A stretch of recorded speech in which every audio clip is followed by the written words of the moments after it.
Hello बच्चों, कैसे? First class. तो चलिए आज हम लोग लेने जा रहे हैं इस एपिसोड में electric field and potential.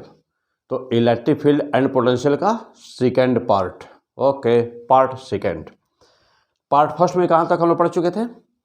Part first में हम लोग पढ़ चुके थे कि चार्ज क्या होता है, चार्ज का इन्वेंशन कैसे हुआ, फ्रिक्शन इलेक्ट्रिसिटी, फ्रिक्शनल इलेक्ट्रिसिटी क्या होती है ना, फ्रिक्शन इलेक्ट्रिसिटी क्या होती है, यानी कि पीछे पूरी हिस्ट्री है। और हमने कहाँ से हिस्ट्री शुरू किया था? इसका इलेक्ट्रिक चार्ज की हिस्ट्री हमने शुरू किया था 600 BC से ना। अंबर पे जब फ्रिक्शन किया गया था, अंबर को लेकर के फ्रिक्शन किया था थेल्स ने ना, तो वहाँ से हमने इस हिस्ट्री को स्टार्ट किया है। तो आप इन सब सारी चीज़ों को, चार्ज कहाँ से आया, कहाँ से शुरू हुआ, क्या इसकी पीछे बैक हिस्ट्री है, ये आप देखेंगे electric field part 1। Okay, channel P100 physics और मैं आपका STP सर। ओके, चलिए तो अब हम लोग देखने जा रहे हैं electric field and potential part 2, which is the most and most important question. इस एक लेक्चर से जो भी हम लोग लेने जा रहे हैं, इसमें से आपके कम से कम एक क्वेश्चन, चाहे IT हो चाहे नीट हो, वो फिक्स है। क्या है वो? हाँ, और बोर्ड है तो 2 से 3 क्वेश्चन फिक्स होते हैं ना, क्योंकि इलेक्ट्रिक फील्ड एंड पोटेंशियल बहुत बड़ा चैप्टर है, तो वहाँ से 2 क्वेश्चंस आ जाते हैं। डिफरेंट टाइप के हम अभी थ्योरी लेने जा रहे हैं और फिर तुरंत न्यूमेरिकल। ओके, मोस्ट इम्पॉर्टेंट होने जा रहा है। यह वीडियो शुरू से लेकर लास्ट तक जरूर देखिए। चलिए ओके, कम ऑन। तो अब पॉइंट है हम लोग का कि हम लोग पढ़ चुके हैं कि चार्ज क्या होता है, चार्ज क्या होता है, चार्ज की प्रॉपर्टी क्या होती है, ऑलरेडी हम लोग पढ़ चुके हैं। फिर हम उसको डिस्कस नहीं कर जाएंगे वीडियो नंबर 1 में, इलेक्ट्रिक फील्ड पार्ट 1। ओके, अब हमने यहाँ से जहाँ तक हो चुका है ठीक उसके आगे अब क्या है कि अब हम देखने जा रहे हैं कि what is the unit of the charge, what is the unit of the charge, charge क्या होता है, उसकी प्रॉपर्टी क्या है ना, quantization, conservation, okay, invariant property, सब कुछ हो चुका है, पूरा बहुत डिटेल पर है आपका इलेक्ट्रिक फील्ड पार्ट 1। तो अब यहाँ से unit of charge, unit of charge.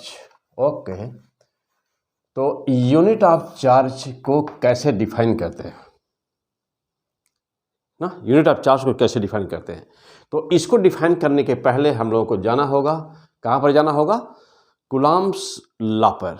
तो चलिए, यूनिट ऑफ चार्ज तो डाल दिया जाए एंड कूलॉम्स लॉ यही कर दिया जाए।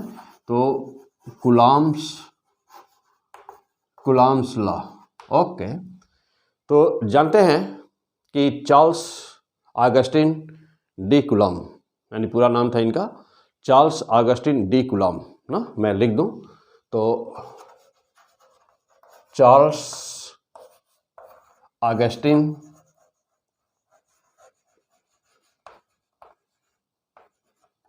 D Coulomb. ओके, 1785। कहाँ से रहने वाला? फ्रेंच। यह पेशे से मिलिट्री इंजीनियर था ना, तो ये पेशे से मिलिट्री इंजीनियर, और इनकी पोस्टिंग थी न्यूजीलैंड। वहाँ पे न्यूजीलैंड में नहीं था, वेस्ट इंडीज में ना, वेस्ट इंडीज। तो ये लगभग 1785 के पहले ना, 1776 में ये अपने देश वापस आए फ्रेंच, और वहाँ पर इन्होंने अपना जो भी पढ़ाई था इनका बीटेक का ना, इन्होंने किया था, इंजीनियर थे ये पेशे से।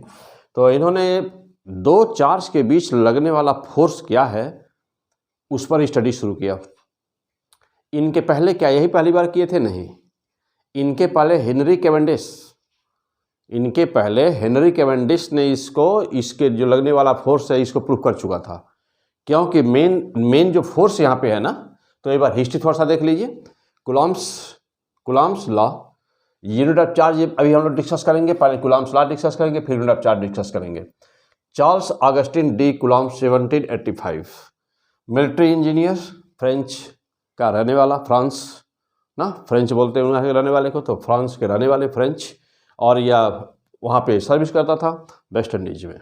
ओके, अच्छा, तो इसने क्या किया कि तो पहली बात है कि हेनरी कैवेंडिश जिसने इन्वर्स स्क्वायर ला दिया, जिसने इन्वर्स स्क्वायर ला दिया कि मीन्स कहीं पर फोर्स प्रोपोर्शनल होता है 1/r² के। तो हेनरी कैवेंडिश पहले प्रूव कर चुका था, लेकिन इसी के बेस पर कूलॉम्स ने अपना electrostatic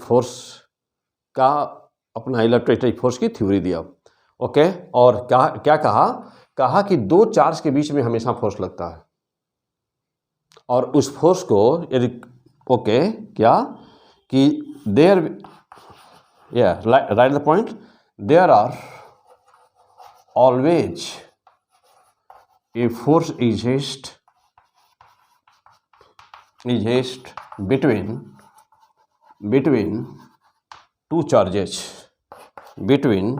two charges. This statement first given by Coulomb's, means कि Charles Augustin D. Coulomb in 1785, this statement first times given in the world, in the universe. Okay, but the inverse square law was given first by Henry Cavendish. चलिए, तो there are always a force exist between two charges, यानी कि कहीं पर भी दो charge है तो उनके बीच में एक फोर्स लगता है।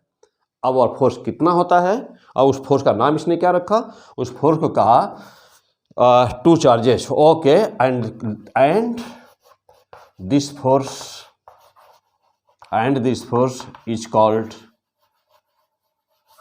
Electrostatic force. क्या नाम दिया इसने, इलेक्ट्रोस्टैटिक फोर्स। ओके, चलिए अब आगे।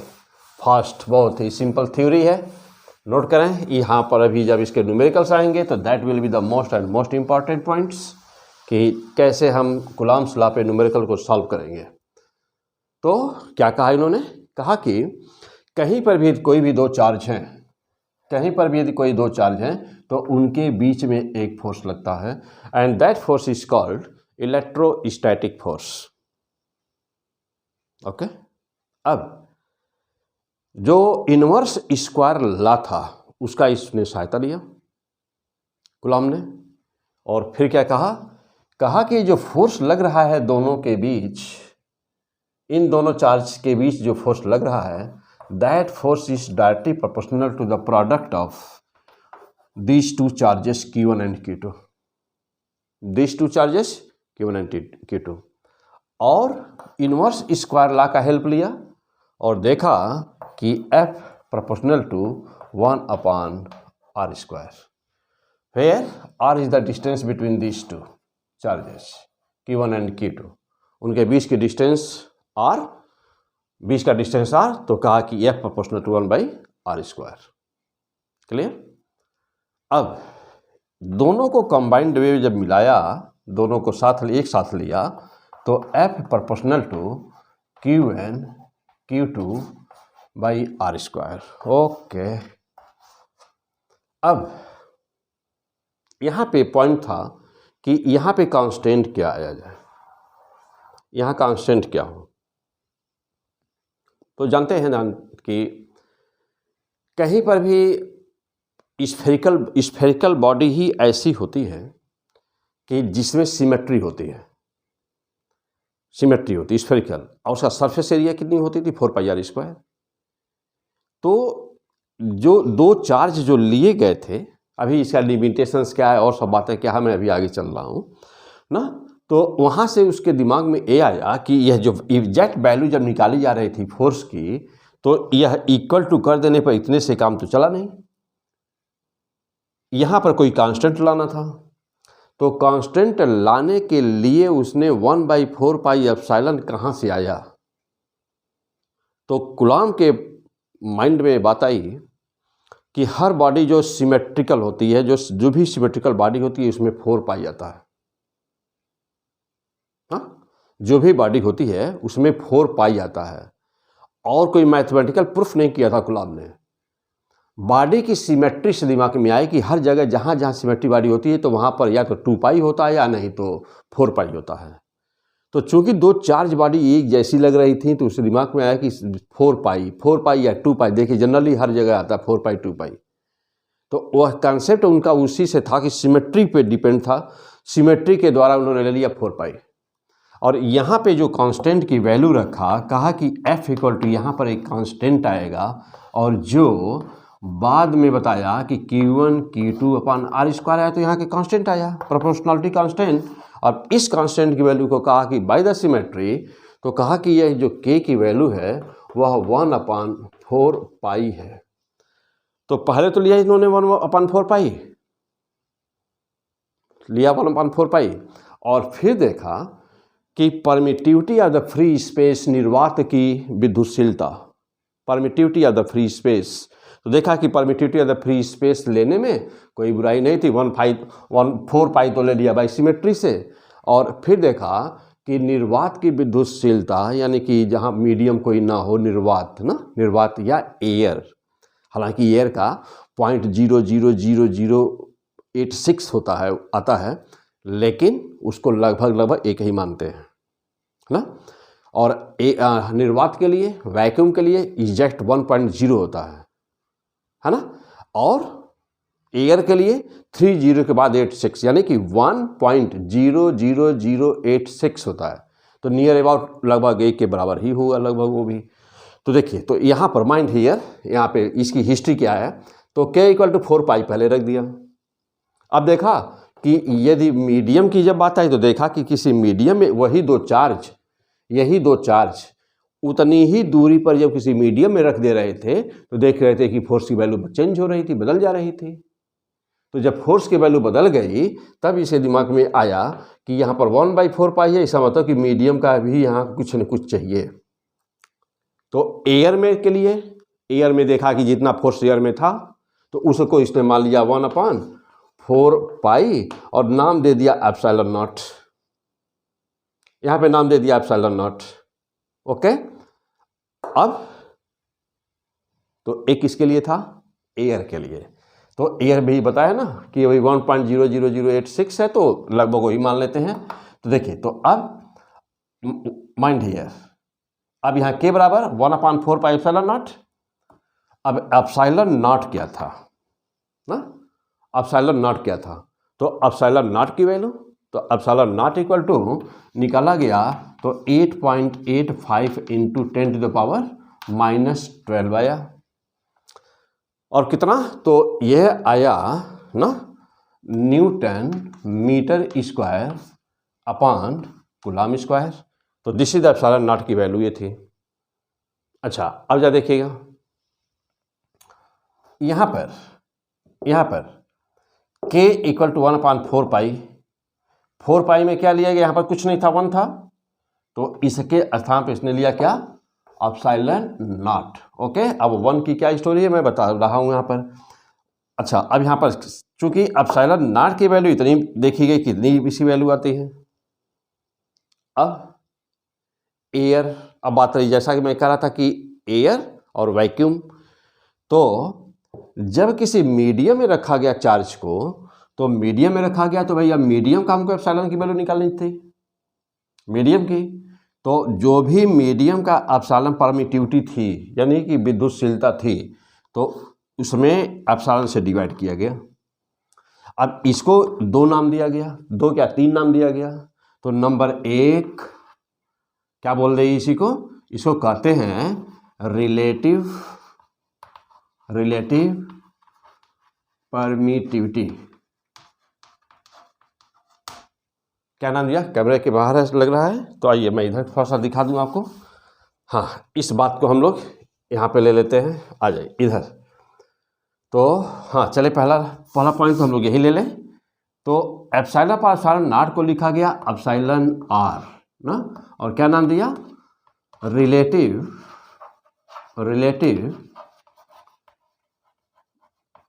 परमिटिविटी। क्या नाम दिया इसका, रिलेटिव परमिटिविटी। ओके, अब देखो, ये तो पहला नाम था भाई। नंबर 2 पर इसको नाम क्या दिया, नंबर 2 पर इंडक्टिव कैपेसिटी, यानी नंबर 2 पे नाम दिया इंडक्टिव कैपेसिटी। ओके, और नंबर 3 पे नाम दिया dielectric constant, dielectric constant. Okay, आइए अब जैसा देखिएगा। चलिए अब मैं थोड़ा यहाँ लिख दूँ तो माइंड नाउ कूलॉम्स लॉ पढ़िएगा, देखिएगा स्टेप बाय स्टेप, ज़बरदस्त कंसेप्ट अभी आपको यहाँ मिलने वाला है। तो F इक्वल टू फाइनली क्या मिला, 1/4 एप्सिलॉन नॉट एयर के लिए, वैक्यूम के लिए, Q1 Q2/R², ये मिला लॉ। एक किस फॉर्म में है अभी, स्केलर, ये स्केलर फॉर्म। ओके, चलिए अब जा देखिएगा। तो यहाँ हम लोग बात कर रहे थे ना कि जब ये तो किसके लिए है, तो एप्सिलॉन की वैल्यू आ गई, एप्सिलॉन नॉट फॉर किसके लिए है ना, एप्सिलॉन नॉट, तो epsilon not for a free space, for free space, या फॉर फ्री स्पेस के लिए वैल्यू कितनी आ गई, देखिए 8.85 × 10⁻12, सो मच इसकी वैल्यू थी फॉर फ्री स्पेस के लिए। अब देखिए यहाँ पर हो गया भाई।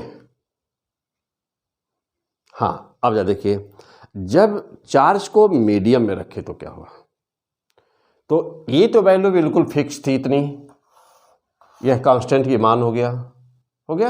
अच्छा, जब किसी मीडियम में रखा गया तब क्या हुआ, तो अब यहाँ पे देखिए मीडियम के लिए क्या बोला गया कि मीडियम के लिए एप्सिलॉन R इक्वल टू, अब उस मीडियम का, किसका, जिस मीडियम में रखा गया, मान लीजिए कि पानी में रखा गया या किसी दूसरे किसी सब्सटेंस के अंदर रखा गया दो चार्ज, तो अब एप्सिलॉन R बराबर कितना हुआ, एप्सिलॉन R बराबर एप्सिलॉन अपान एप्सिलॉन नॉट, और इसको बोले के, क्या बोला इसको, के का मतलब क्या हुआ, डाई इलेक्ट्रिक कांस्टेंट या इंडक्टिव कैपेसिटी, या डाई इलेक्ट्रिक कांस्टेंट या रिलेटिव परमिटिविटी।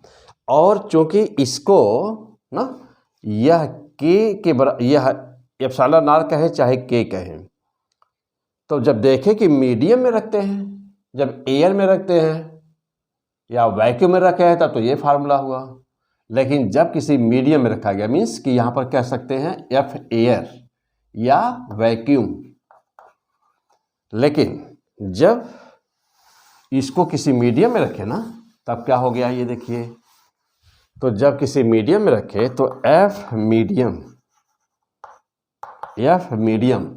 में क्या हुआ, 1/4, अब ये तो कांस्टेंट का मान था, अब यहाँ पर मीडियम में जब रखे तो ये के हो गया, डाइलेक्ट्रिक कांस्टेंट के। अच्छा, अब ये की वैल्यू आई Q1 Q2/R², तो ये आया क्या, F मीडियम, किसी मीडियम में जब रखे तो के क्या है, के उस मीडियम का डाइलेक्ट्रिक कांस्टेंट है, तो K equal to epsilon R equal to epsilon upon epsilon not equal to क्या, डाई इलेक्ट्रिक कांस्टेंट। ओके, तो क्या यहाँ क्लियर हुआ, बस सिंपल सी बात है।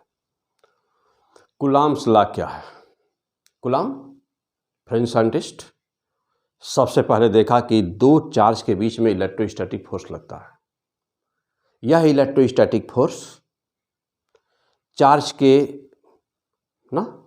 के प्रोडक्ट के डायरेक्टली प्रोपोर्शनल होता है, और उनके बीच की दूरी का जो डिस्टेंस है उसके स्क्वायर की इन्वर्सली प्रोपोर्शनल होता है। First given by the Charles Augustin de Coulomb, French engineer, वही हम लोग आज पढ़ रहे हैं। ठीक, अब वह किस बात पर डिपेंड करता है, तो चूंकि वह प्रोपोर्शनलिटी कांस्टेंट की वैल्यू लेनी थी, तो प्रोपोर्शनलिटी कांस्टेंट की वैल्यू प्रूफ कर करके कोई रिजल्ट नहीं निकाला गया था। जो प्रोपोर्शनलिटी कांस्टेंट है उसकी वैल्यू ली गई थी by the symmetry of the space, by the symmetry of the charge bodies. इसीलिए मैं कहूँ आपसे कि कूलाम के लॉ का क्या लिमिटेशन है, यानी कि इसका लिमिटेशन क्या है, मतलब कि यह कहाँ लागू होता है। तो इसीलिए जो कूलाम का नियम है ना, वह केवल पॉइंट पार्टिकल्स के लिए लागू होता है। तो फिर मैं अभी आगे डिस्कस कर रहा हूँ, और ये सब बहुत ही मज़ेदार है, बहुत ही दमदार है सब कुछ कंसेप्ट। ओके, तो यहाँ तक क्लियर हो गया। तो ये तो पहले अभी स्केलर फॉर्म में इसकी वैल्यू हो गई। अब यहाँ देखना है हम लोगों को कि यह जो फोर्स आया, वह फोर्स किस प्रकार का चार्ज रहेगा, तो फोर्स कैसा होगा, और फोर्स लगा ही क्यों भाई, फोर्स क्यों लगा। दो चार्ज बॉडी के बीच फोर्स लगता ही क्यों है कि नहीं। तो बस कह दिए, लोग पढ़ाते हैं लोग तो कह देते हैं कि हाँ फोर्स लगा, अरे क्यों लगा, उससे पीछे तो कोई लॉजिक होगा। अब जैसे हमारे पॉजिटिव चार्ज है, तो पॉजिटिव चार्ज से इलेक्ट्रिक फील्ड निकली, हम कहते हैं कि क्या दिए कि पॉजिटिव चार्ज से इलेक्ट्रिक फील्ड निकलती है, तो क्यों निकलती है, इसे कहते हैं कंसेप्ट, इसे कहते हैं पढ़ाई। ठीक, ओके, कम ऑन। अब जब देखिएगा, तो अब ये हुआ कि कूलाम फोर्स ना, तो जानते हैं कि पहले ही लेक्चर में आ चुका है कूलाम फोर्स। तो पहले लेक्चर में लोग डिस्कस कर चुके हैं कि इलेक्ट्रोस्टैटिक फोर्स दो प्रकार का होता है, क्योंकि 2 बार देखे ना कि अट्रैक्शन और रिपल्सन दोनों हुए थे वहाँ पर। तो कूलाम्स फोर्स 2 टाइप का, यदि सेम चार्ज है, सेम चार्जेस, तो रिपल्सन होता है।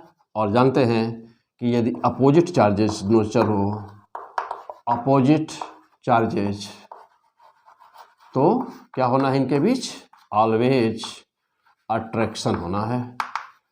तो दो अपोजिट के बीच में अट्रैक्शन वो होता ही है, जानते ही हो। और दो सेम के बीच हमेशा क्या, हमेशा रिपल्सन, ये भी जानते हो होता है फर्स्ट क्लास। ओके, चलो आ जाओ। अब पॉइंट पे है कि ये फोर्स लगता ही क्यों है। अब पॉइंट है कि ये फोर्स लगा क्यों। चलिए अब जब देखो ये फोर्स लगा क्यों, फोर्स लगता ही क्यों है। आइए, तो पहले तो बात, ये फोर्स अब कितने टाइप के हो गए, 2 टाइप के ना, पहले 2 टाइप के। अब फोर्स लगा क्यों, पहले ये डिस्कस कर लें तब आगे चलते हैं। सपोज करिए कि यहाँ पर कोई चार्ज है Q1, और यहाँ पे कोई ये चार्ज है दूसरा Q2। हाँ, ए प्लस मान लिया, ये भी नहीं प्लस ले लेते हैं, कोई भी प्लस हो माइनस हो डज नॉट मैटर। अभी बेसिक है लेक्चर ये इलेक्ट्रिक फील्ड का ना, अभी दूसरा एपिसोड है, तो अभी थ्योरी समझा रहा हूँ। अभी खाली चार्ज की प्रॉपर्टी क्या होती है केवल बस यही पढ़े हैं हम लोग, और कूलाम्स ला लिए हैं आज।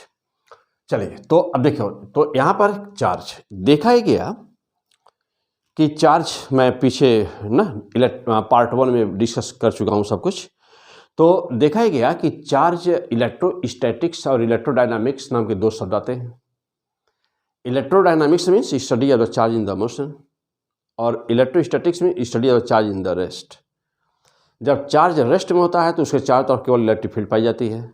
मीन्स कि यह चार्ज है कोई, इसके चारों तरफ कि यह इसकी इलेक्ट्रिक फील्ड है, ध्यान दीजिएगा जबरदस्त। ओके, तो ये इसकी इलेक्ट्रिक फील्ड है, कहाँ तक इलेक्ट्रिक फील्ड, कहाँ तक, ओके, जहाँ तक बना पाओ वहाँ तक, यानी इलेक्ट्रिक फील्ड की रेंज कहाँ तक, अप टू इन्फिनिटी। तो इसकी भी, और जस्ट ऐसे ही इलेक्ट्रिक फील्ड होती है। चार्ज की इलेक्ट्रिक फील्ड ठीक कैसे होती है, जस्ट लाइक क्लाउड, यानी कि इलेक्ट्रिक फील्ड कैसी होती है, तो चार्ज के चारों तरफ की energetic space just like cloud, electric field. तो इलेक्ट्रिक फील्ड ना कैसा, just like cloud, just like cloud, जैसे फॉग होता है ना ठंडक के मौसम में, जनवरी के मौसम में, वैसे just like the cloud, dense, जैसे कोहरा टाइप का, ऐसे होती है इलेक्ट्रिक फील्ड। जहाँ इलेक्ट्रिक फील्ड ज़्यादा डेंस होगी, जहाँ इलेक्ट्रिक फील्ड डेंस होगी वहाँ ज़्यादा डेंसिटी ज़्यादा होगी, जहाँ दूर दूर होगी वहाँ इलेक्ट्रिक फील्ड की वैल्यू कम होगी। तो this is electric field. Okay, अब जो दूसरा ए चार्ज है तो इसका भी तो इलेक्ट्रिक फील्ड है। चलिए अब इसकी इलेक्ट्रिक फील्ड है ना, अब बोलिए, अब देखिए कहाँ तक, अप टू इन्फिनिटी। इसकी इलेक्ट्रिक फील्ड इधर कहाँ तक, इसकी भी कहाँ तक, अप टू इन्फिनिटी। और इधर अप टू इन्फिनिटी, उधर up to infinity. Okay, this is the electric field. Electric field is what? The space around a charge in which any other small minute charge experiences a force. That surrounding space is known as the electric field. That surrounding space is known as the electric field. Okay.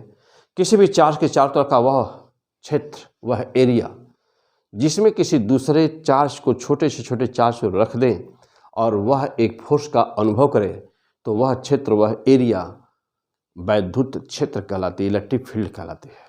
ठीक, आइए अब जैसा देखिए भाई, अभी actually हो क्या रहा है। तो पहली बात यह कि जैसे हमने कहा कि इलेक्ट्रोस्टैटिक फोर्स, तो अब पहले तो ये हमको समझना पड़ेगा कि फोर्स होता ही क्या है कि नहीं, फोर्स होता ही क्या है। तो अब यहाँ पे एक, आइए अब हम थोड़ा सा इसको हटा दें, इलेक्ट्रिक फील्ड तो थोड़ा सा जगह बनाया जाए। देखिए अब आ जाइए, अब पॉइंट आता है कि पहली बात यह है कि फोर्स होता ही क्या है। फोर्स क्या है, तो हम लोग पढ़ेंगे न्यूटन्स लॉ मोशन में फोर्स, अभी ना वहाँ पे देखेंगे डीप में फोर्स क्या होता है। यहाँ पे हम थोड़ा सा आपको इंट्रोडक्शन दे देते हैं, फोर्स क्या होता है। तो आप क्लास 6 से पढ़ते आ रहे हैं कि व्हाट इज द फोर्स, और जानते हैं कि मैं आपसे पूछूं कि फोर्स क्या होता है, तो आप कहेंगे कि force is that external cause which try to change or changed the position of a body. यानी कि बल वह बाह्य कारक है जो किसी वस्तु के स्थान को या तो परिवर्तित कर देता है या करने की कोशिश करता है। लेकिन ये छोटे बच्चे थे तो क्लास 6 में तो सही था, लेकिन अब क्या, यहाँ पर जब आप कॉम्पिटिशन की तैयारी कर रहे हैं, आप 12th में हैं, फाउंडेशन से स्टूडेंट हैं, फर्स्ट ईयर सेकंड ईयर, या नहीं तो फिर जो है आप IIT का एग्ज़ाम देने जा रहे हैं, नीट का एग्ज़ाम देने जा रहे हैं ना, या इंडिया का कोई भी एग्ज़ाम हो, ग्लोबल कोई एग्ज़ाम देने जा रहे हैं, तो क्या डिफिनीशन चलेगा? नो, छोटे बच्चों को समझाया जाता है। यहाँ पर क्या है फोर्स की डिफिनीशन, तो आप कहेंगे कि फोर्स, बात तो वही है, लेकिन बस वो लेवल की बात है। तो force, what is the force? तो force is the interaction between two bodies, other to fields, other to particles. What is this, what is the force? तो फोर्स कहेंगे कि force is interaction. Force is, लिखिए मेरे साथ, force is interaction between two bodies और fields और particles. तो force is the interaction between two bodies, two fields और two particles which takes place due to exchange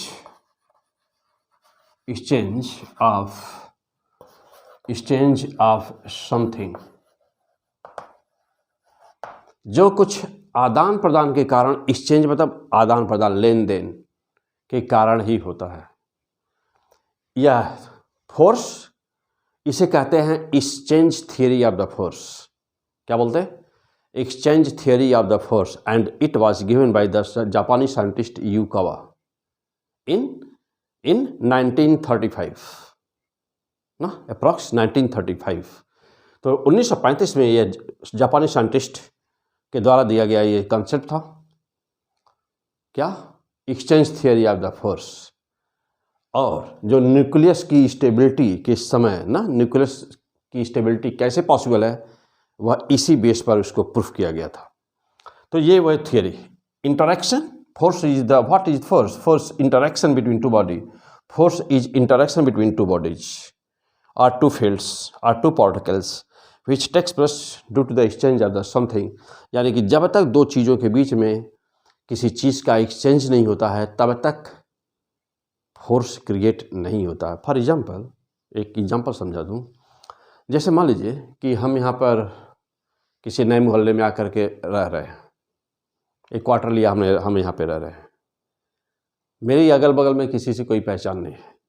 पहचान बनाने के लिए क्या करेंगे? किसी अगल बगल वाले को देखेंगे तो कहेंगे हाँ good morning, good evening, good afternoon, good noon, हाँ कुछ बोलेंगे ना, गुड नाइट वगैरह कुछ बोलेंगे ना, हाँ भाई साहब नमस्कार, राम राम, कुछ बोलेंगे। तो this is the exchange of something. किसका एक्सचेंज हो रहा है? Good morning, good evening, good night, exchange हो रहा है वहाँ पर। तो उसने वो भी कुछ कहेगा ना, गुड मॉर्निंग वो भी बोला, तो एक्सचेंज हुआ ना। हमने दिया गुड मॉर्निंग, उसने दिया हमको गुड मॉर्निंग, गुड मॉर्निंग दिया तो गुड मॉर्निंग लिया। या मैं थोड़ा ज़्यादा फोर्स लगाना चाहते हैं तो थोड़ा ज़्यादा फोर्स लगाना चाहते हैं तो कह दिया भाई साहब आइए एक कप चाय पिया जाए, एक कप चाय, एक्सचेंज ऑफ द टी हुआ ना। ओके, कुछ भी दिया कुछ भी लिया। तुमको कहीं फोर्स लगाना होता तो क्या करते हो? कुछ देते हो या कुछ लेते हो। मान लो झूठी कुछ भी, कापी दे दो या कापी दिखा दो, कुछ ऐसी बात होती है। तो देयर इज सम एक्सचेंज, और जहाँ कुछ एक्सचेंज हुआ फोर्स वहीं लगेगा। यदि कुछ भी लेन देन ना हो, हाँ कुछ भी लेन देन ना हो तो फोर्स लगेगा? नहीं लगेगा। तो there should be some exchange, कुछ ना कुछ एक्सचेंज होना चाहिए, फोर्स तभी लगता है। ओके, तो यह exchange theory given by the Yukawa. अब हुआ क्या? हाँ, हम लोगों का टॉपिक है कूलॉम्स लॉ, लेकिन पहले तो फोर्स समझ लें क्या है, तब तो कूलॉम का फोर्स समझेंगे। फोर्स पता ही नहीं कि फोर्स क्या होता है, कूलॉम का फोर्स पढ़ रहे हैं। ओके चलो अब आ जाओ, देखो भाई। तो अब फोर्स क्या होता है? ये तो समझ है कि एक्सचेंज होना चाहिए सब कुछ। नेचर में कुल only there are 4 forces in the universe. Universe में कुल 4 फोर्स हैं। There are only 4 forces in the 4 fundamental forces in the nature. There are only 4 fundamental forces in the nature. Number one is the gravitational force. Number 2, electromagnetic force. Electromagnetic forces. Number 3, weak forces. And number 4, nuclear forces.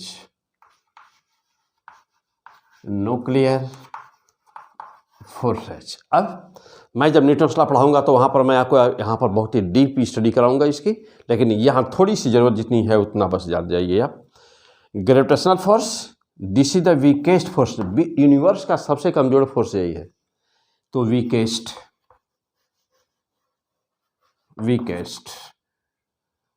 Nuclear force strongest. Okay, weak forces not weak, नाम इसका weak है। And this was invented by Indian scientist S N. Bose. And this is the electromagnetic force. अब क्या देखिए, 4 fundamental force होते हैं मात्र। Only there are 4 forces. Newton's law में मैं डीप स्टडी कराऊंगा इसकी यहाँ पर बहुत शॉर्ट में। अब क्या देखिए, तो जब बात हुई कि फोर्स तभी उत्पन्न होता है, हमने बोला कि फोर्स तभी उत्पन्न होता है जब किसी चीज़ का एक्सचेंज होता है, कुछ लेन देन होता है। तो सवाल यह है कि अब यहाँ किस फोर्स में किसका एक्सचेंज होता है? तो ग्रेविटेशनल फोर्स, नाम नोट करें, इसका हम थोड़ा जगह बनाते हैं, मिटाते हैं। ग्रेविटेशनल फोर्स में किसका एक्सचेंज? तो बस यहाँ नाम नोट करिए, फिर हम पढ़ेंगे न्यूटन्स लॉ मोशन में डिटेल। तो ग्रेविटांस, किसका? ग्रेविटांस क्या होता है मैं बताऊंगा आगे। ग्रेविटांस नाम नोट हो गया। ग्रेविटांस मिटाना है हमको, इसको जल्दी नोट करिए। ग्रेविटांस, ग्रेविटेशनल फोर्स, गुरुत्वाकर्षण बल। अभी तक आप जानते थे कि अब जैसे Newton's law of gravitation, 1 kilo का 1 मास है, 2 किलो का 2 मास है। 1 किलो का 1 मास है, 1 किलो का 1 मास है। मान लो 2 मास है कोई, 1 kilo, 10 kilo, 20 kilo, 50 kilo, 100 kilo, कुछ भी, 2 पहाड़ है, 2 घर हैं, 2 बेंच है, जो कुछ भी, तुम्हारी 2 किताबों के बीच फोर्स लग रहा है। कौन सा force? Gravitational force of the attraction. हम दोनों के बीच फोर्स लग रहा है, हमारे और तुम्हारे बीच में फोर्स लग रहा है, gravitational force of the attraction. दो पहाड़ों के बीच, दो मकानों के बीच फोर्स लगा, दो बेंच के बीच में फोर्स लग रहा है, gravitational force of the attraction. तुम बैग में अपने दो पेन रखे हो, दोनों पेन के बीच में फोर्स लग रहा है, gravitational force of the attraction, Newton's law of the gravitation. ये फोर्स लगता क्यों? ग्रेविटांस, there are some exchange between two pens in your bag। तुम्हारे बैग में दो पेन रखे हुए, उनके बीच में एक्सचेंज हो रहा है, दिखाई पड़ रहा? नहीं पड़ेगा। क्यों? ग्रेविटांस देख नहीं सकते ना। और क्या होता है मैं आपको और बताऊंगा अभी डीप में। न्यूटन्स लॉ ऑफ मोशन, क्या पढ़ रहे हो? Physics, this is the physics. Okay, आइए माइंड नाउ। तो किसी भी, अब दो पत्थर हैं, उनके बीच में ग्रेविटेशनल फोर्स ऑफ अट्रैक्शन लगता है, Newton's law of the gravitational force of attraction, F equal to G m1 m2 by r square, you know well. But how and why? क्यों लगता है, कैसे लगता है? ग्रेविटेशन या Newton's law of motion chapter में पढ़िएगा। ओके, वहाँ किसका एक्सचेंज हुआ, बस यहाँ पर भी जानिए किसका एक्सचेंज हुआ। उस पार्टिकल का नाम क्या था जिसका लेन देन हो रहा है? दो पत्थर के बीच में किसका लेन देन हो रहा है? ग्रेविटांस। तो यहां पर जानिए ग्रेविटांस। हो गया क्लियर? अब आ जाओ, कहीं पर भी दो चार्ज के बीच में, अब आया चार्ज आपका कूलम्ब्स फोर्स। तो कहीं पर भी दो चार्ज के बीच में, दो फील्ड के बीच में, या कहते हो कि फ्रिक्शन फोर्स। हम ये चाक हाथ में पकड़े हुए हैं, पकड़ने की क्षमता कहाँ से आई? कौन सा फोर्स लग रहा है? मसल्स। मसल्स को स्पेशल फोर्स होता है क्या? फ्रिक्शन फोर्स, कैसे चलते हो? फ्रिक्शन ना रहे तो चल पाओगे उसमें ज़मीन पे? नहीं। तो फ्रिक्शन फोर्स किस में रहता है? उसका तो कहीं नाम ही नहीं आया। रस्सी के अंदर टेंशन फोर्स कहाँ, किस में रहता है? वो फोर्स तो चार ही होते हैं।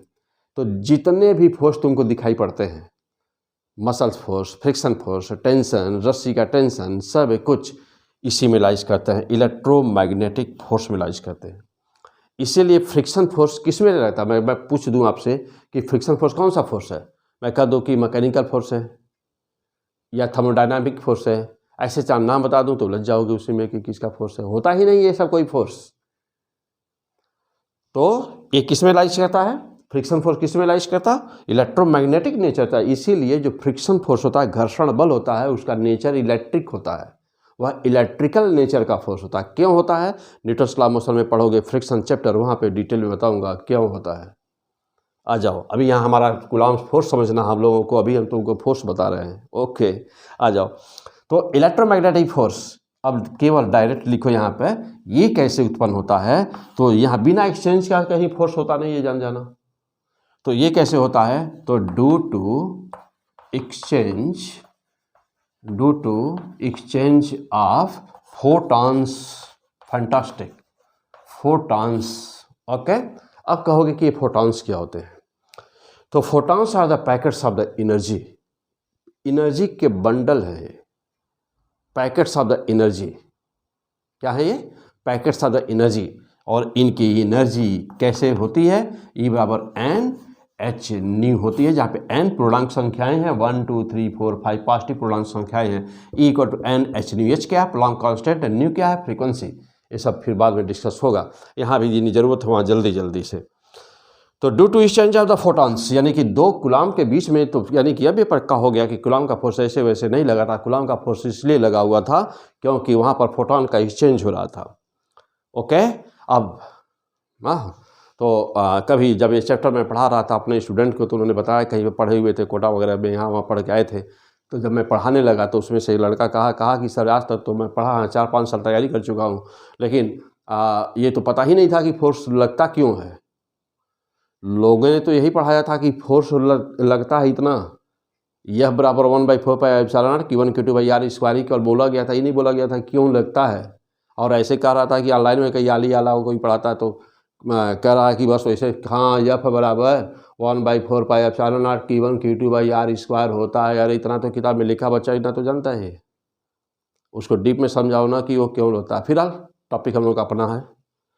Okay, come on. Electromagnetic forces, तो due to the exchange of the photons, कैसे, अभी हम लोग का वही टॉपिक है, डिस्कस करने जा रहे हैं। Next, week forces. Week forces तो एक साल यहाँ पर या क्वेश्चन जब अलग से होता था पेपर, तो पेपर उठा के देखिएगा एक बार, IPU medical entrance exam Delhi ना, दिल्ली यूनिवर्सिटी का, वहाँ पर पूछा गया था कि वीक फोर्सेस किसके एक्सचेंज के कारण होते हैं। तो जब कभी अच्छा पेपर सेटर मिल जाता है, जब अच्छा पेपर बनाने वाले हो जाते हैं, अच्छा कंपटीशन यूनिवर्सिटी एग्जाम ले रही होती हैं, तो वहाँ पर हायर स्टडी की बात होती है, तब आली आला नहीं चलते हैं, एरू गैरू लोग नहीं चलते तब ना, क्योंकि उनको तो पता ही नहीं कि बोसान क्या होता है। फिलहाल okay, come on the point. तो weak forces, come on the इस पॉइंट पे। तो वीक फोर्सेज, तो अब क्या वीक फोर्सेज क्या होते हैं? जहाँ पर भी वीक फोर्सेज है ये क्या, तो जहाँ पर भी सेल्फ स्पॉन्टेनियस चीज़ें बदल रही होती हैं, जस्ट लाइक न्यूक्लियस के अंदर सपोज करो कि एक पार्टिकल दूसरे पार्टिकल में कन्वर्ट हो रहा होता है सेल्फ ऑटोमेटिकली, ओके। तो वहाँ पर कहते हैं कि वीक फोर्स लग रहा है, उसका नाम पड़ा वीक, एसन बोस ने दिया उसका नाम पड़ा वीक। किसी भी हिस्ट्री है, मैं बताऊंगा आगे क्यों उन्होंने वीक बोला था इसको, ओके। चलो, तो अब ये किसके कारण से होता बेटा, तो दिस इज द बोसान। तो बोसान, तो ड्यू टू एक्सचेंज, तो लिख दीजिए कि due to exchange of boson, okay, due to exchange of boson, तो that is the weak forces, okay, come on. And now the last force which is the responsible to bound the nucleus, यानी कि nucleus को stable रखने के लिए, stability के लिए, nucleus की स्टेबिलिटी के लिए जो फोर्स रिस्पॉन्सिबल है, that is called nuclear forces. अब यह न्यूक्लियर फोर्स क्यों होता है, कैसे होता है, मॉडर्न फिजिक्स में पढ़ा जाएगा। तो न्यूक्लियर फोर्स क्यों होता है, कैसे होता है, वहाँ पढ़ा जाएगा। लेकिन यहाँ पर हम लोग एक्सचेंज की बात कर रहे हैं, तो किसके एक्सचेंज के, तो due to exchange of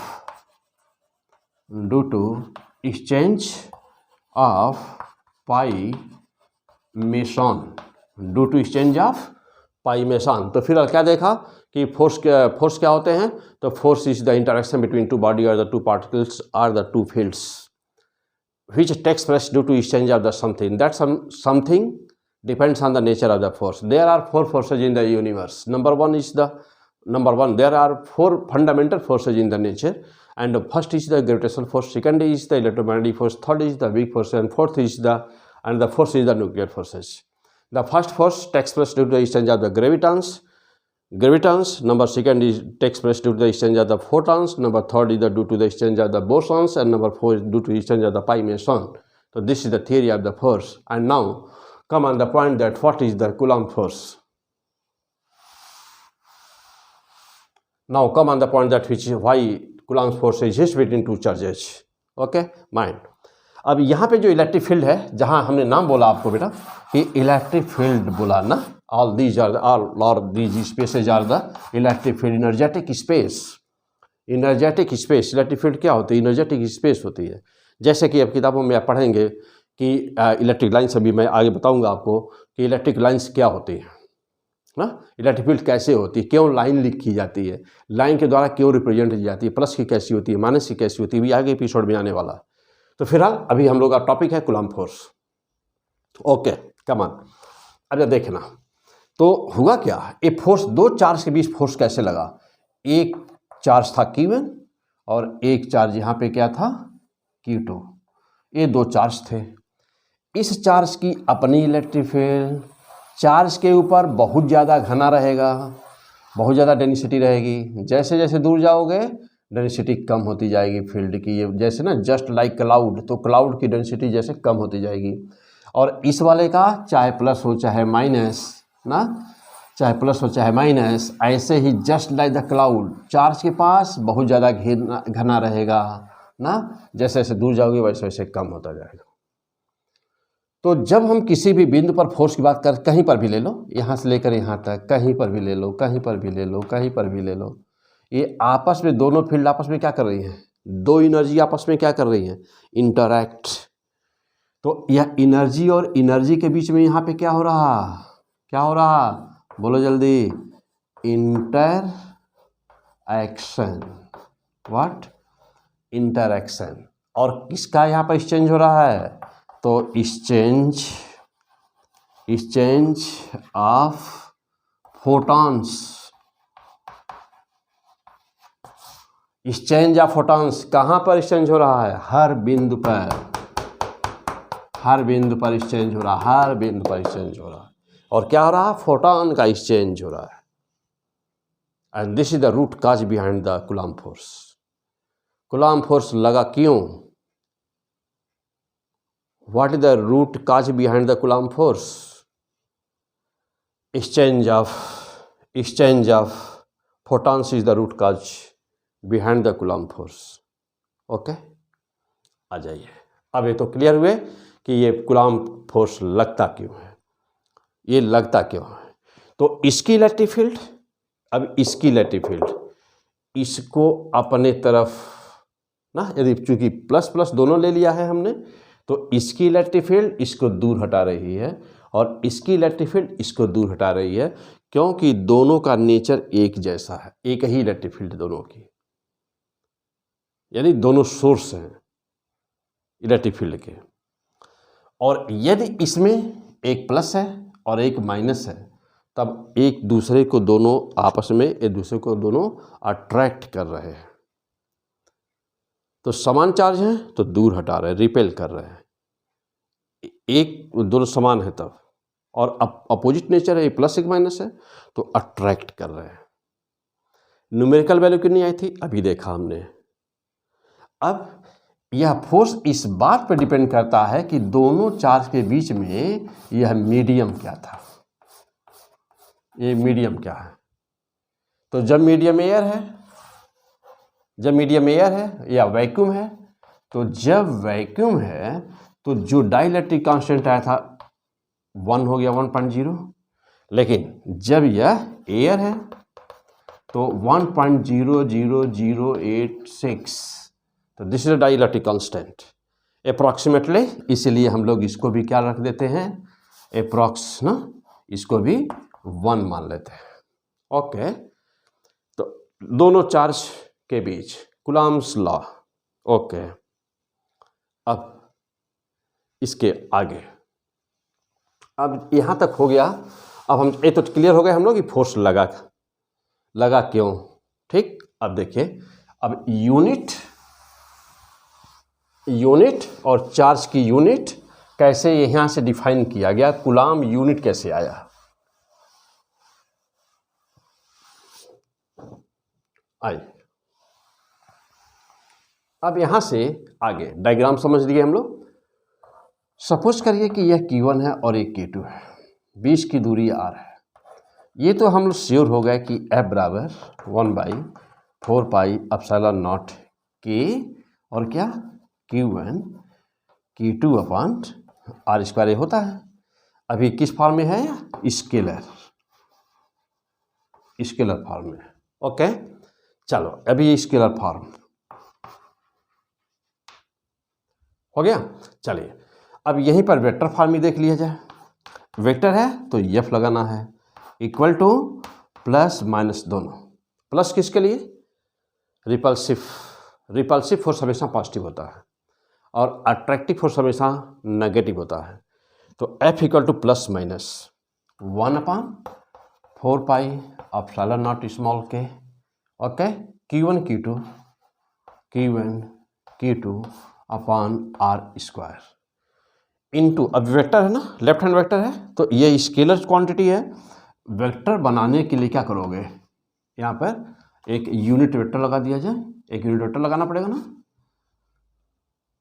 vector बनाना है। तो वेक्टर बनाने के लिए क्या करते हो, यूनिट वेक्टर से मल्टीप्लाई कर देते हो। चलो अब जा साइकिल लाइन और आगे, प्लस माइनस 1/4πε0 के Q1 Q2 अपॉन माइंड। यहाँ क्या ले सकते हैं, डिस्टेंस है vector R upon mod of R। ले सकते हैं कि नहीं, यूनिट वेक्टर के स्थान पे ले सकते हैं। चलिए यहाँ क्या था, R²। ओके, चलिए हो गया। अब और आगे बढ़ा जाए। चलिए अब इसको हम हटा दें। हाँ, अब आ जाओ, this is the vector form. एक लाइन और लिखिए आगे, एफ बराबर plus minus 1/4 pi epsilon not के, ओके, Qn Q2 अपान क्या, यह मॉड ऑफ आर के बराबर ही होना है, आर स्क्वायर पहले से था, r cube vector r, okay. तो this is the vector form of the Coulomb's law, this is the vector form of the Coulomb's law, clear. चलिए और आगे। अब ये हुआ, अब बेटा ये हुआ कि एयर के लिए के की वैल्यू हम लोग 1 ले लेते हैं। अब जो बचा 1/4 पाई एप्सिलॉन नॉट, इसकी वैल्यू कितनी हुई, इसकी वैल्यू कितनी हुई ना, तो इसकी वैल्यू होती है 9 इंटू, इस कांस्टेंट की वैल्यू 9 इंटू 10⁻9, 9 इंटू 10⁻9 इसकी वैल्यू, ओके। और क्या, newton metre square upon coulomb square, this is the constant. ये क्या है, 1/4 पाई एप्सिलॉन नॉट की वैल्यू ये आई सो मच, है ना, क्यों, 4 पाई एप्सिलॉन नॉट वैल्यू जानते हो, एप्सिलॉन नॉट बराबर कितना आया था 8.85 इंटू 10⁻12 क्या, newton metre square upon coulomb square. तो सॉल्व कर दिया जाए, वैल्यू आ जानी है, ये वाली वैल्यू आ गई। यहाँ तक क्लियर, फर्स्ट क्लास, नोट करिए। आइए अब यहाँ से कूलम्ब ने एक कूलम्ब का डेफिनेशन दिया, क्या बोला, आगे बढ़ा जाए बेटा, चलो बहुत ही फैंटास्टिक, सब कुछ, हाँ सब कुछ स्टेप बाय स्टेप समझते जाइए, सब कुछ एकदम जीरो लेवल से स्टार्ट करिए और पहुंचिए उस लेवल पर, उस चैप्टर में कि जिसके आगे कोई ज़रूरत ना हो, जहाँ तक आपके IIT एडवांस तक के क्वेश्चंस आते हैं वहाँ तक, ओके, आ जाइए कमान। लेकिन पहले बेस को मजबूत करिए, चैप्टर का डीप नॉलेज पहले इकट्ठा करिए। चलिए ओके, अब आ जाओ। तो अभी देखा कि F बराबर 1/4 pi epsilon naught Q1 Q2 upon r square. Now what is 1 coulomb, 1 coulomb, what is the 1 coulomb, है ना क्वेश्चन। चलिए, amount of charge, that amount of the charge, charge कितना ले लिया जाए, that amount of the charge, ये मान कितना था ना, तो एक लाइन लिखिए पहले कि the amount of charges Q1 and Q2 when placed at 1 meter distance, 1 meter, तो charges Q1 and Q2 when placed at 1 meter distance and let produces 9 into 10⁻9 Newton force between charges, then that amount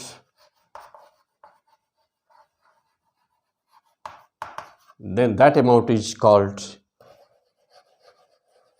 coulomb. Then that amount is called 1 coulomb.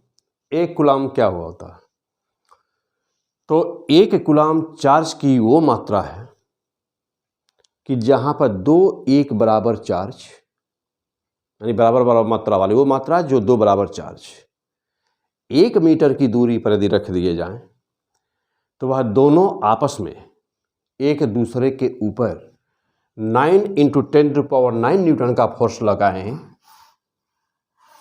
9 Newton to power क्या लिखा बेटा, 9 into 10 to the power 9 newton का force लगाएं तो वह amount कहलाता है 1 coulomb. तो this is the definition given by the coulomb. Okay, तो दैट इज द 1 कूलाम। फिर से देखो सही से, 1 coulomb the amount of charges Q1 and Q2 which placed at 1 meter distance and the lead produces 9 Newton power 9 Newton force then between charges, then that amount of the charge is known as 1 coulomb. तो यह था 1 coulomb का definition. अब ये जो definition 1 coulomb का था, ये कैसा डिफिनीशन था बेटा, ये था MKS definition, metre kilogram second, metre kilogram second, MKS system. अब सवाल हुआ कि इसका CGS यूनिट क्या हुआ, इसका CGS यूनिट क्या हुआ ना, CGS यूनिट। तो 1 कूलाम का CGS यूनिट, तो 1 coulomb equal to 3 into 10 to the power 9 क्या, ESU कहते हैं, CGS यूनिट में कहते हैं इसको ESU, इलेक्ट्रोस्टैटिक यूनिट। क्या बोलते हैं, इलेक्ट्रोस्टैटिक यूनिट। शॉर्ट में क्या बोलते हैं, इसको ऐसे भी बोलते हैं स्टैट कूलाम। क्या बोलते हैं, स्टैट कूलाम। ओके, और तो ये इसका कौन सा है, ये CGS यूनिट, यह स्टैट कूलाम CGS यूनिट, यहाँ पे लिख दो CGS unit. Okay, CGS unit of the charge of, this is the CGS unit of the charge. तो 1 coulomb equal 3 into 10 power 9 ESU या स्टैट कूलाम।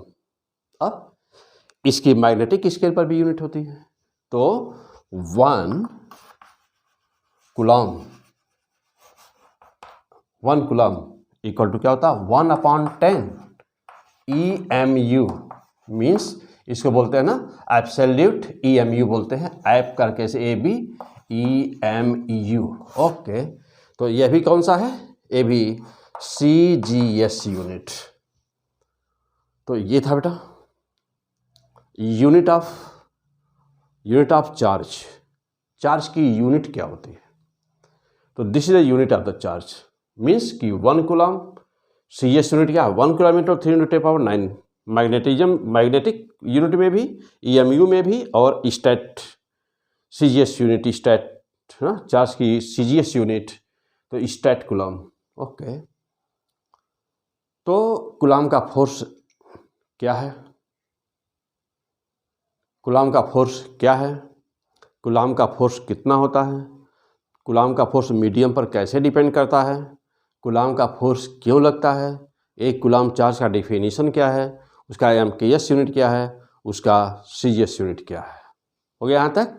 ओके, आए अब यहाँ इसी टॉपिक में बहुत ज़रूरी है यहीं पर कि डिस्कस कर दिया जाए कि कूलाम का लॉ का लिमिटेशंस क्या है। ओके, तो पॉइंट नोट करिए, limitations of Coulomb's law, limitations of the Coulomb's law। Number one पहला बात कि it only exist या it only can be applied on point particles, point charges। ये किस पे अप्लाई हम लोग कर सकते हैं, दो पॉइंट चार्ज के लिए ही ये होता है, only for 2 point charges, या तो ये point charge Q1 point charge मानते हैं, दो पॉइंट चार्ज के बीच ही केवल ये लागू होता है, मीन्स कि कूलाम ने पॉइंट चार्ज के लिए ही ये इसको बनाया था। अब मान लीजिए कि हमारे पास यदि ये दो बाल है, ये दो बाल है और ये सिमेट्रिक है ना, ये सिमेट्रिक है ना, तो इस दो बाल के लिए पॉइंट फोर्स कितना लगता है, तो हम लोग एप्रॉक्स फोर्स निकालने के लिए क्या करते हैं, दोनों सिमेट्रिक हैं, तो जब सिमेट्रिक हैं तो मान लेते हैं कि इसका चार्ज इसके सेंटर पर होगा, इसका चार्ज इसके सेंटर पे होगा, तो Q1 और Q2 सेंटर से सेंटर की दूरी लेकर के पॉइंट चार्ज मानते हुए सॉल्व कर देते हैं। लेकिन मैं आगे न्यूमेरिकल में कराऊंगा आगे क्या, कि यदि यहाँ पर एक पॉइंट चार्ज है और यहाँ पर एक रॉड है, ओके, ये पॉइंट चार्ज है, एक रॉड है, यहाँ कैपिटल Q चार्ज हमें दिया है, तो ये कैपिटल Q चार्ज यहाँ से यहाँ तक क्या होगा, यूनिफॉर्मली डिस्ट्रीब्यूट होगा, आगे भी न्यूमेरिकल में किया जाएगा ना, डिस्ट्रीब्यूट होगा। अब हम कैसे करेंगे, तो अब यहाँ ये तो पॉइंट चार्ज है मान लीजिए, लेकिन ये नहीं है पॉइंट चार्ज, ये चार्ज यहाँ से यहाँ तक बिखरा हुआ है, क्या करोगे, अब यहाँ से डिस्टेंस एक्स मान लोगे, मान लो कि यह इसकी लेंथ इसकी L मान लो, टोटल चार्ज Q है, यहाँ पॉइंट चार्ज मान लोगे, एक एलिमेंट लेंगे, तो अब यहाँ पॉइंट चार्ज नहीं है तो पॉइंट चार्ज बनाएंगे और मानेंगे कि यहाँ पे चार्ज ये dq है ना, इसकी charge density linear charge density lambda है, लेंथ इसकी dx है, तो dq की वैल्यू निकालेंगे, तो dq के बराबर क्या करोगे, लेमडा इंटू dx करोगे ना, लेमडा इंटू dx, तो एक पॉइंट चार्ज और एक पॉइंट चार्ज। अब क्या करेंगे, इस पर फोर्स मानेंगे df और अब इसको क्या करोगे, इंटीग्रेट करोगे, इंटीग्रेट करके प्रॉपर लिमिट लेके सॉल्व करेंगे। तो ये आपको नहीं करना है, ये हम करेंगे, करके बताएंगे। तो आपको यहाँ समझा रहे हैं कि यहाँ पर लिमिटेशन क्या है, limitation of the Coulomb's law, तो it only can be apply on the point charges. तो ये दोनों तो सिमेट्रिक था, तो यहाँ पर तो हम बिना इंटीग्रेट किए ही निकल जाएगा, क्योंकि सेंटर में मान लेंगे दोनों को, point charge approx point charge मान लेंगे। लेकिन यहाँ सिमेट्री नहीं है, तो सिमेट्री नहीं है तो पॉइंट चार्ज नहीं मान सकते, और तब ओनली केवल बाई इंटीग्रेशन ऐसे कभी न्यूमेरिकल्स को सॉल्व किया जाएगा। एक पॉइंट चार्ज है, एक सामने उसे सीट रखी हुई है, कैसे सॉल्व करोगे,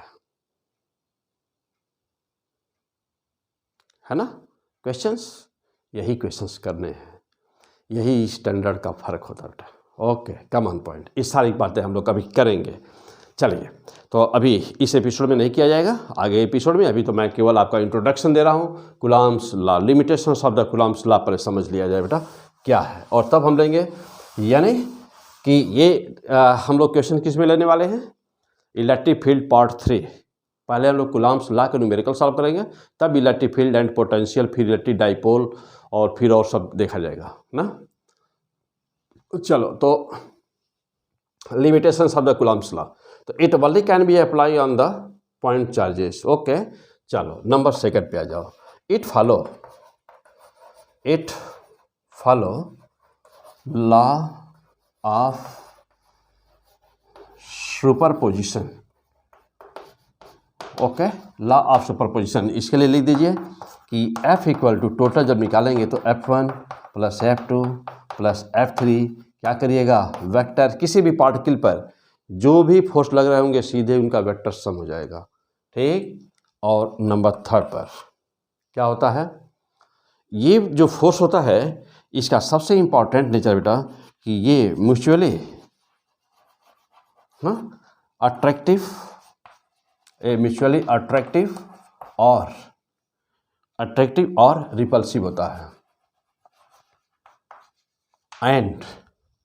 and always act on the line joining। याद रहे अच्छी तरह से, it only A point, limitation number 1, limitation number 2, limitation number 3, limitation number 4, तो इसे लिमिटेशन नहीं बल्कि इसको कहते हैं प्रॉपर्टी कर सकते हैं। This is the property of the Coulomb's law. Okay, चलिए, अब नोट हो गया, तो इसको डायग्राम बना के समझा दूं इस बात को। चलिए आइए, कल ये होंगे। ओके, आ जाओ, अब इसको थोड़ा सा म्यूचुअली अट्रैक्टिव और ये जो है म्यूचुअल अट्रैक्टिव ये क्या है, आइए देखते हैं ये क्या है। आइए, ये कोई चार्ज है Q1 है और एक चार्ज Q2 है। ओके, तो अभी अभी आपने देखा है कि जो कूलॉम का फोर्स होता है वह हमेशा always lies along the line joining the charges. इन दोनों को मिला दीजिए, मान लीजिए कि प्लस है, भी प्लस है, दोनों दूसरे को रिपेल कर रहे होंगे। याद रहे हमेशा कि जितना फोर्स ये वाला इसको लगा रहा है, यानी कि ये मान लो F1 का 2 पर, 1 का 2 पर, तो ये 1 2 पे लगा रहा है इतना इधर, ये भी प्लस है तो ये लगा रहा है इसके ऊपर कितना, F21। क्या कहेंगे आप कि F12 equal to minus F21, है ना। फोर्स दोनों बराबर है लेकिन उनका डायरेक्शन क्या होगा, हमेशा माइनस होगा। तो this is the mutual attractive, this is the property, कहते हो इसी को कहते हो ना म्यूचुअल अट्रैक्टिव, म्यूचुअल अट्रैक्टिव और रिपल्सिव। अब मान लिया दोनों प्लस प्लस है, रिपल्सिव, माइनस माइनस रिपल्सिव। यदि एक माइनस होता तो अट्रैक्टिव हो जाता, इसे म्यूचुअल कहते हैं, यानी कि दोनों एक दूसरे पर बराबर लगाते हैं। ये Q1 बड़ा है, सपोज करें कि Q1 बहुत बड़ा है, बहुत बड़ा है Q2 से, तो क्या दोनों बराबर होंगे? अवश्य बराबर होंगे, दोनों बराबर ही होंगे। ठीक उसी तरह से जैसे एक आम पेड़ से यदि कोई आम गिर रहा है तो आम गिर रहा है या सेब गिर रहा है, इसलिए गिर रहा है कि उसका मास कम है। सेब भी पृथ्वी को उतने ही फोर्स से खींच रहा है ऊपर जितने फोर्स से पृथ्वी सेब को खींच रही है ना, पक्का। तो क्यों नहीं पृथ्वी ऊपर जाती हुई दिख रही है, क्यों सेब ही नीचे आ रहा है? इसलिए कि सेब का मास बहुत ही कम है, तो उतने फोर्स पर वह तेजी से एक्सीलरेट होने लगा। अब पृथ्वी का मास इतना ज़्यादा है कि उतने फोर्स से इसके ऊपर कोई प्रभाव नहीं पड़ा। ठीक वही चीज़ यहाँ पर है, दोनों फोर्स एक दूसरे के ऊपर बराबर लगा रहे हैं, दोनों फोर्स एक दूसरे के ऊपर बराबर लगा रहे हैं, लेकिन ओके, जिसका चार्ज बहुत ज़्यादा होगा और जिसका चार्ज बहुत कम होगा, दोनों बराबर फोर्स का अनुभव करेंगे। अब इसमें से जिसका मास ज़्यादा होगा उसका एक्सीलरेशन कम होगा, क्योंकि ये बराबर है Bm। ओके, तो this is the concept of the Coulomb's law, Coulomb का फोर्स। एक बात और, अगला प्रॉपर्टी कि दो चार्ज के बीच जितना फोर्स लगता है, that force does not depend on the, किस पर, on the presence of the any third charge. Means एक पॉइंट मेंशन कर दें कि फोर्स ऑन एनी चार्ज ना does not depend on presence of, on the presence of any other charge। Okay, clear. तो यह किसी दूसरे के प्रेजेंस पर डिपेंड नहीं करता। तो आज का एपिसोड यहीं समाप्त कर रहा हूं, और यहाँ से ठीक आगे ये था electric field part 2, Coulomb's force and the limitation of Coulomb force. और ठीक यहाँ से आगे हम लोग इलेक्ट्रिक फील्ड का एपिसोड नंबर 3 आएगा। क्लियर। अब यहाँ से हम लोग क्या करेंगे 3 नंबर में, अभी जो प्रॉपर्टी हम लोगों ने देखा है तो कूलॉम जैसे कि equilibrium position of the charges और the system of the charge ना, बहुत ही इंपॉर्टेंट लेक्चर होगा, तो ज़रूर उसको देखना है। सिस्टमैटिक लिंक पहले 1 नंबर पढ़िए, फिर 2 नंबर, तब फिर 3 नंबर। ओके, तो आज का एपिसोड यहीं फिनिश करता हूँ, फिर मिलते हैं हम लोग इलेक्ट्रिक फील्ड के एपिसोड नंबर 3rd में। Okay, best of luck. Okay.